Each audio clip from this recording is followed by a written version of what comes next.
We now start module 2 of chapter 2. The title is Limit of a function. In this module, we discuss limit concept for a function of complex variable. Here we see that the definition of limit is analogous as in the case of real valued function.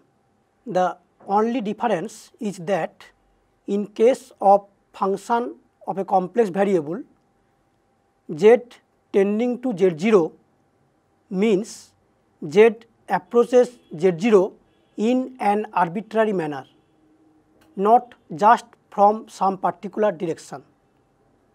In this case, the limiting value is independent of the path wherever z tends to z0. Then we show that as in case of real analysis, here also if the limit exists, then the limit is unique. Then we prove complex theory of limits from real theory and conversely. After that, we will discuss limits in the extended complex number system, and at last we will provide some related examples. Now we go to our slide presentation. So we discuss limit of a function. First we give definition of limit for the function of complex variable. Let f of z be a function defined in some neighborhood of z0. A complex number w0 is said to be the limit of f as z tends to z0. Symbolically we write w0 equal to limit z tending to z0 f of z if for given epsilon greater than 0 there exists a delta greater than 0 such that modulus fz minus w0 is less than epsilon whenever 0 is less than modulus z minus z0 is less than delta. The definition says that for each epsilon neighborhood w minus w0 modulus less than epsilon of w0, there exists a deleted delta neighborhood of z0 such that every point z within this has an image w lying in epsilon neighborhood. For this, see next figure. If no such number w0 exists, we say that limit z tends to z0 fz does not exist. It is to be noted that z is allowed to approach z0 in an arbitrary manner, not just from some particular direction. Hence, in this case, the limit w0 is independent of the path by which z approaches z0. So, this is the figure. Here you see one is z plane and another is w plane. So, whenever z lies in this disk in the z plane, w lies in the disk in the w plane.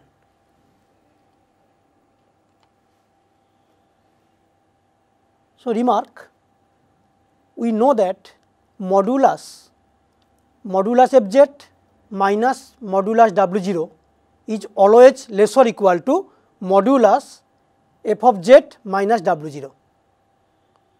And from the definition of the limit of fz, we see that modulus of fz minus modulus w0 is less than epsilon whenever 0 less than modulus z minus z0 is less than delta.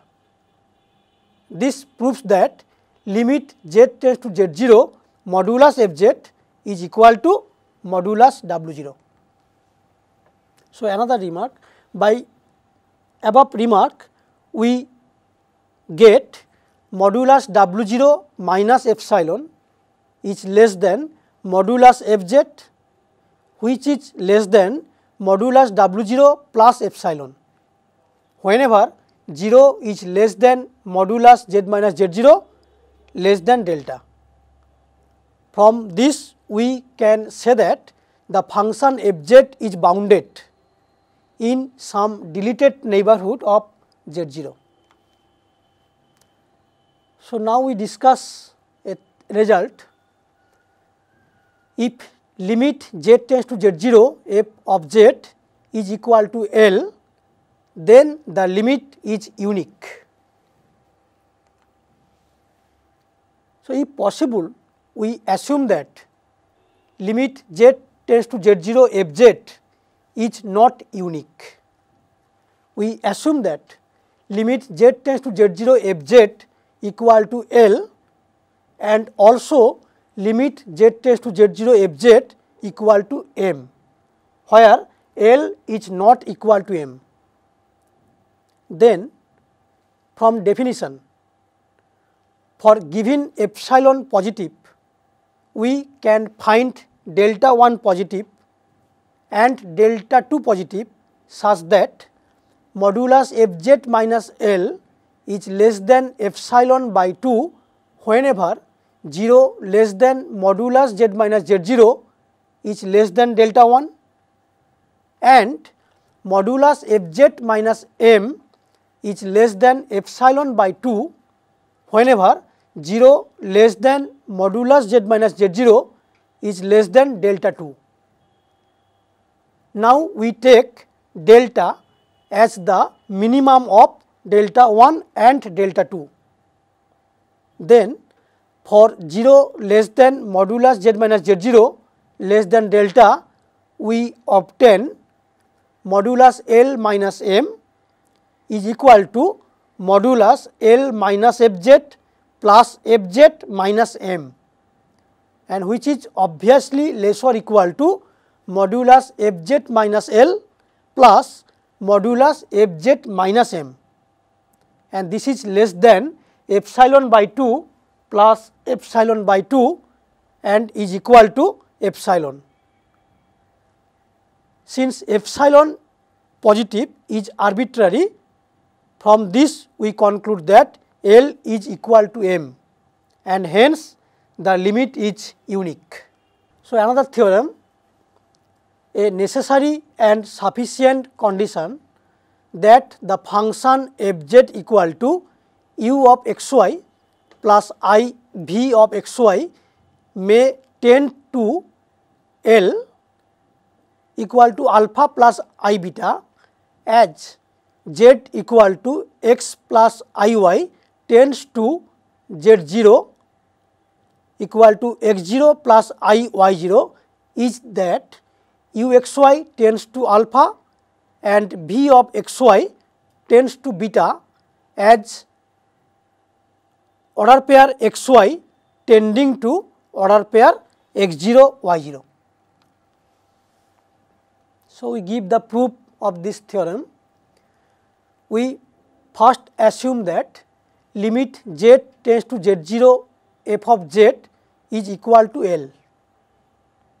Then by definition of limit, for given epsilon positive, there exists a delta positive such that modulus Fz minus L is less than epsilon whenever 0 is less than modulus Z minus Z0 is less than delta. That is, we can write modulus uxy plus I v of xy minus alpha minus I beta is less than epsilon whenever 0 is less than modulus x plus iy minus x0 minus iy0 is less than delta. That is, modulus uxy minus alpha plus I into vxy minus beta is less than epsilon whenever 0 is less than square root of x minus x0 whole square plus y minus y0 whole square is less than delta. And we know modulus real z is less or equal to modulus z, and modulus imaginary z is less or equal to modulus z.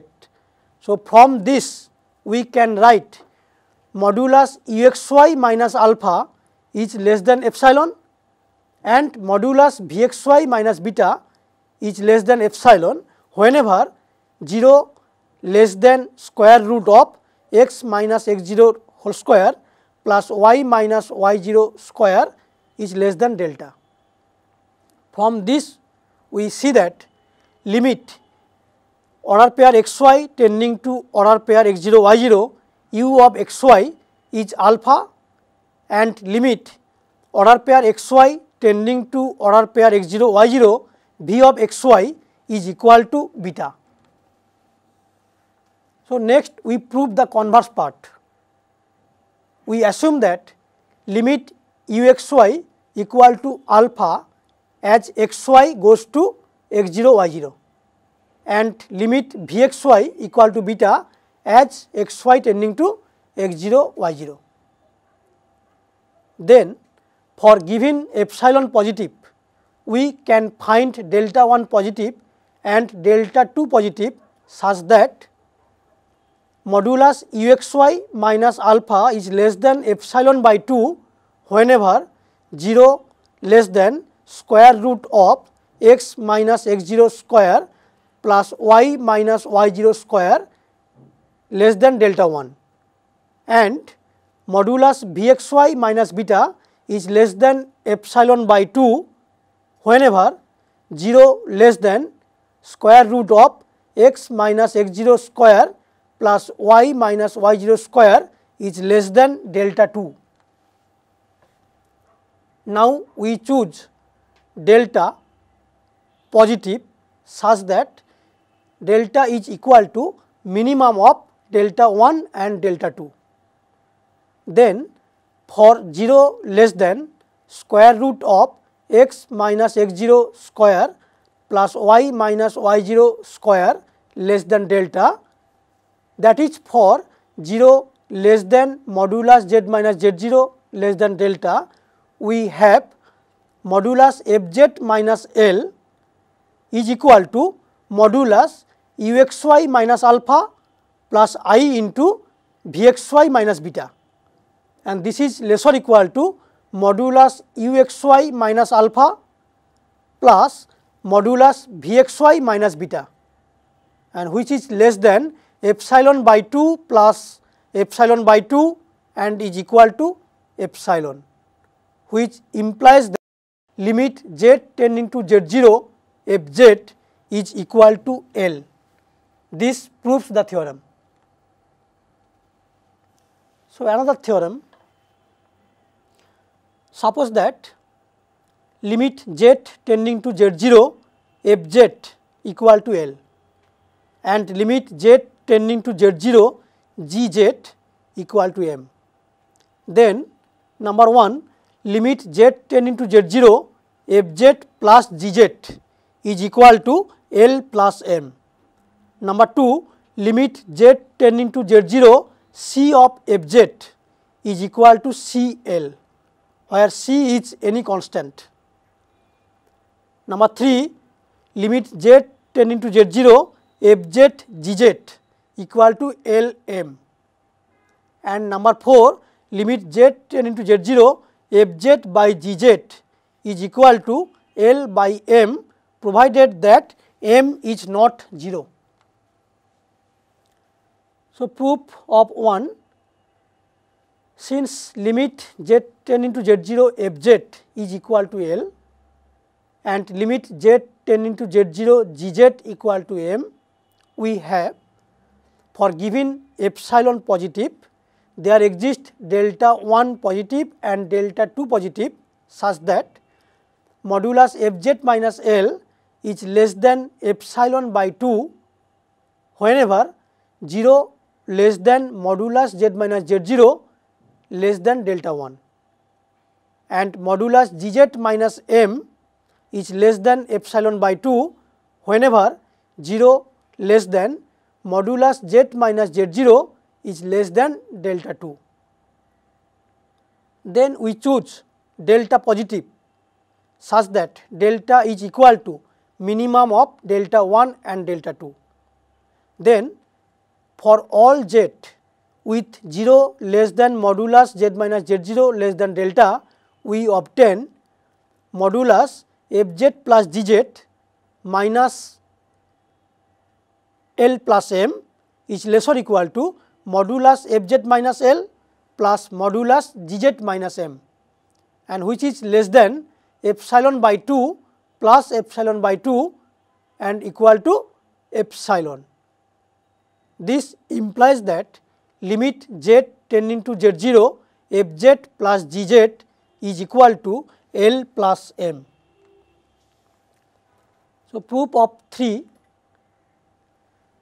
since limit z tending to z0 Fz equal to L and limit z tending to z0 Gz equal to m, we have for given epsilon positive there is delta 1 positive and delta 2 positive, such that we can write modulus Fz minus L is less than root over epsilon whenever 0 less than modulus Z minus Z0 is less than delta 1.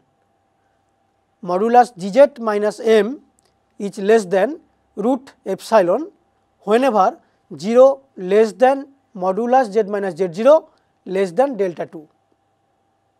Then for all z with 0 less than modulus Z minus Z0 less than delta, which is equal to minimum of delta 1 and delta 2, we can get modulus Fz into Gz minus L into m is less or equal to modulus m into Fz minus L plus L into Gz minus m plus Fz minus L into Gz minus m, and which is less or equal to modulus m modulus Fz minus L plus modulus L modulus Gz minus m plus modulus Fz minus L into modulus Gz minus m, and this is less than modulus L plus modulus m into root epsilon plus epsilon. Since epsilon greater than 0 is arbitrary, from this we conclude that limit z tending to z0 Fz into Gz is equal to L into m. Proof of 4, since limit z tending to z0 Gz is equal to m and given that m is not 0, we have for given epsilon positive there exists delta positive such that modulus Gz minus m is less than epsilon whenever 0 is less than modulus Z minus Z0 less than delta. Now, choosing epsilon equal to half modulus m, the above inequality reduces to modulus m by 2 is less than modulus Gz, which is less than 3 by 2 into modulus m whenever 0 is less than modulus Z minus Z0 is less than delta. Now, for 0 less than modulus Z minus Z0 less than delta, we have modulus 1 by Gz minus 1 by m is equal to modulus Gz minus m by m into Gz, which is equal to modulus Gz minus m by modulus m into modulus Gz, less or equal to twice modulus Gz minus m by mod m square, and which is less than twice epsilon by mod m square. Since epsilon positive is arbitrary, from this we obtain limit z tending to z0 1 by Gz is equal to 1 by m, Now, using number 3, we can get limit z tending to z0 fz by gz is equal to limit z tending to z0 fz into limit z tending to z0 1 by gz, and which is equal to L by m. This proves the theorem. Till now, we have discussed the concept of limit for the function of complex variable, and we see that as in case of real analysis, in this case also, if limit exists, then it is unique. Next, we will discuss limit in the extended complex number system. Here, normally two types of limit occur. One is limit at infinity and another is infinite limit. Then we give the definition of limit in sequential approach, and it can be shown that the two definitions of limits are equivalent. Next, we go to our slide presentation. Now, we consider the concept of limits in the extended complex number system. So, first, limit at infinity. Suppose that f is defined for modulus z greater than r, where r is positive. Then the function f is said to tend to a finite limit L as z approaches infinity. Symbolically, limit z tending to infinity f of z is equal to L if for any epsilon positive there exists a positive number k0 such that modulus fz minus L is less than epsilon whenever modulus z is greater than k0. Suppose f is defined in a domain D except perhaps at the point z0 in D. The function f is said to tend to infinity as z tending to z0. Symbolically, limit z tending to z0 fz is infinity if for any real number k greater than 0, however large, there is a delta positive such that modulus fz is greater than k whenever 0 is less than modulus z minus z0 is less than delta. And another case of infinite limit, let f be defined for modulus z greater than r, where r greater than 0. The function f is said to tend to infinity as z tending to infinity. Symbolically, limit z tending to infinity fz equal to infinity if for each number k greater than 0 there exists a number k0 greater than 0 such that modulus fz is greater than k whenever modulus z is greater than k0. Now, we give another definition of limit.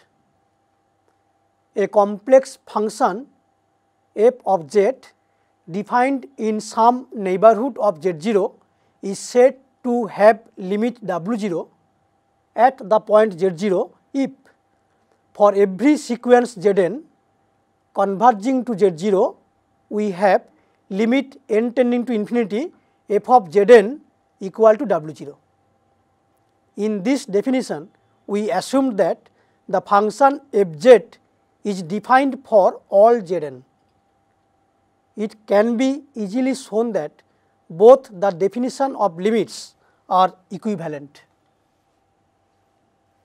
Now, we give an example. Using the definition of limit, verify that limit z tending to I z square plus 2 is equal to 1. So, to verify this limit, we have to find a delta positive for given epsilon positive such that 0 less than modulus z minus I less than delta implies modulus z square plus 2 minus 1 is less than epsilon. Now, modulus z square plus 2 minus 1 is equal to modulus z square plus 1, which is equal to modulus z plus I into z minus I, which is equal to modulus z plus I into modulus z minus I. So, from this we note that modulus z square plus 2 minus 1 is less than epsilon holds if we assume modulus z plus I into modulus z minus I is less than epsilon. Now, we restrict modulus z minus I is less than 1. Then we see that modulus z plus I, which is equal to modulus z minus I plus 2I, which is less or equal to modulus z minus I plus 2 and less than 3. Therefore, if we choose delta as minimum of 1 and epsilon by 3, then the given limit holds. So, another example, consider the function fz equal to z conjugate by z, where z not equal to 0. Verify whether limit z tending to 0 fz exists or not. So, here fz is equal to conjugate z by z, that is equal to conjugate z square by z into z conjugate, that is equal to conjugate z square by mod z square, because we know mod z square equal to z into z bar, and that is equal to x square minus y square minus 2I xy by x square plus y square. So, considering fz as u xy plus iv xy, we obtain u xy equal to x square minus y square by x square plus y square and v xy equal to minus 2xy by x square plus y square. So, letting z tending to 0 along the line y equal to mx, where m is any constant, we see that f x plus I mx is equal to 1 minus m square by 1 plus m square minus I into 2m by 1 plus m square, which clearly depends on m. Hence, limit z tending to 0 fz does not exist. At the end of this module, we came to know the concept of limit for a function of complex variable, its uniqueness as in the case of real analysis. Also, we came to know the infinite limit and limit at infinity. We also discuss definition of limit in sequential approach, and we give some related examples. For more examples, you can see self assessment part, and also you can consult any reference books. This ends module 2 of chapter 2.